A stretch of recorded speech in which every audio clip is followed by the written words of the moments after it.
Acara 1, pengenalan alat laboratorium bioteknologi pertanian.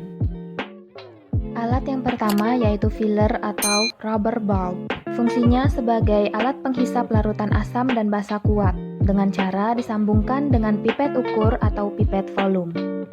Katup bersimbol A untuk mengeluarkan udara pada gelembung pipet.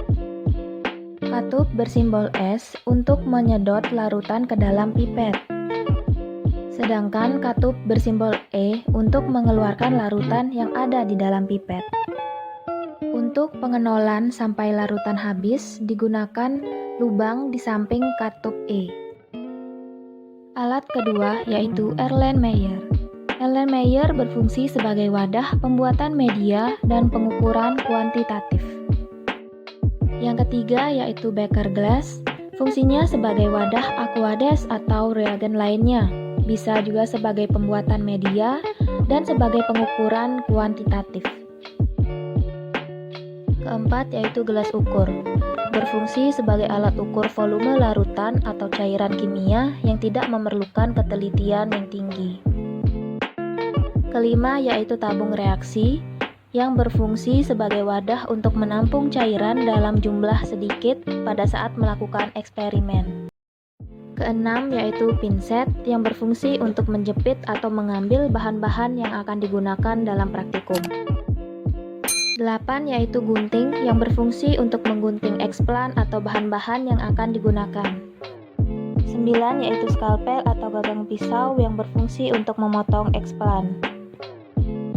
10 yaitu pipet tetes yang berfungsi sebagai alat pemindah cairan dengan volume kecil. Batang pengaduk atau gelas pengaduk fungsinya untuk mengaduk suatu larutan.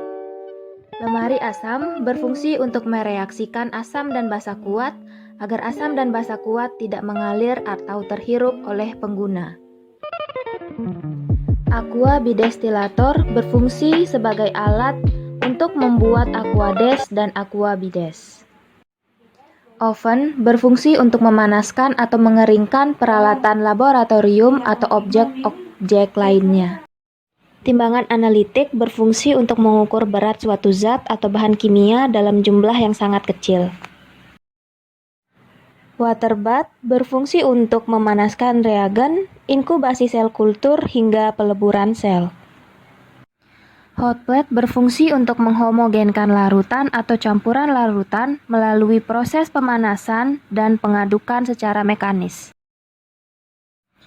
Centrifuge berfungsi untuk memisahkan endapan dengan cairan. Bak elektroforesis berfungsi untuk mengetahui ukuran dan bentuk suatu partikel, baik DNA, RNA, dan protein. Spektrofotometer berfungsi untuk mengidentifikasi nilai absorbansi dari suatu sampel dengan menggunakan sinar ultraviolet. Autoklaf adalah alat pemanas tertutup yang digunakan untuk mensterilisasi suatu alat dan benda dengan menggunakan uap bersuhu dan bertekanan tinggi. Di sini ada pengatur waktu, pengatur suhu, dan pengatur tekanan. Bagian dalamnya seperti ini.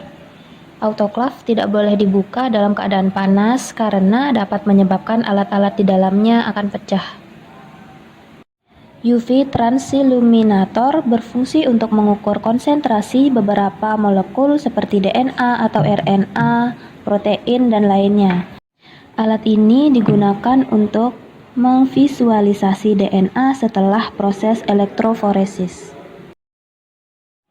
Laminar airflow yaitu meja kerja yang steril untuk melakukan kegiatan kultur jaringan.